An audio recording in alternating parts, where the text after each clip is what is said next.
ഈ സമയം കടന്നുപോയി എന്നൊരു അധ്യായം നമ്മളൊക്കെ ജീവിതത്തിലുണ്ട് അല്ലേ. അതേപോലെ എത്ര അധ്യായങ്ങളുണ്ട് അല്ലേ. അതേപോലെ ഇന്ന് കുഞ്ഞുവാവയുടെ ചെറിയൊരു സന്തോഷമുള്ള ദിവസമാണ്. കാരണം എന്താണെന്നറിയോ, കുഞ്ഞുവാവയുടെ അച്ഛൻ വരുന്ന ദിവസമാണ് കേട്ടോ.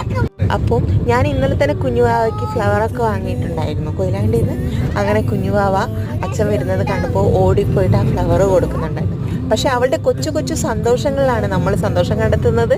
ശരിക്കും സത്യം പറഞ്ഞാൽ പൂ കൊടുക്കുന്നതിൽ വലിയ കാര്യമൊന്നുമില്ല, നമ്മൾ കൂടെയുള്ള ആളാണ്. പക്ഷേ അവളുടെ ആ സന്തോഷമില്ലേ, അത് കണ്ടപ്പോൾ കണ്ണ് നിറഞ്ഞു. കണ്ണൂർ എയർപോർട്ടിലായിരുന്നു വന്നിരുന്നത്.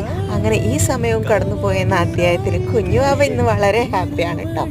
അപ്പോൾ എല്ലാവർക്കും ബൈ. ഇഷ്ടപ്പെട്ടാൽ ലൈക്ക് ചെയ്യണേ, സബ്സ്ക്രൈബ് ചെയ്യണേ, ഷെയർ ചെയ്യണേ.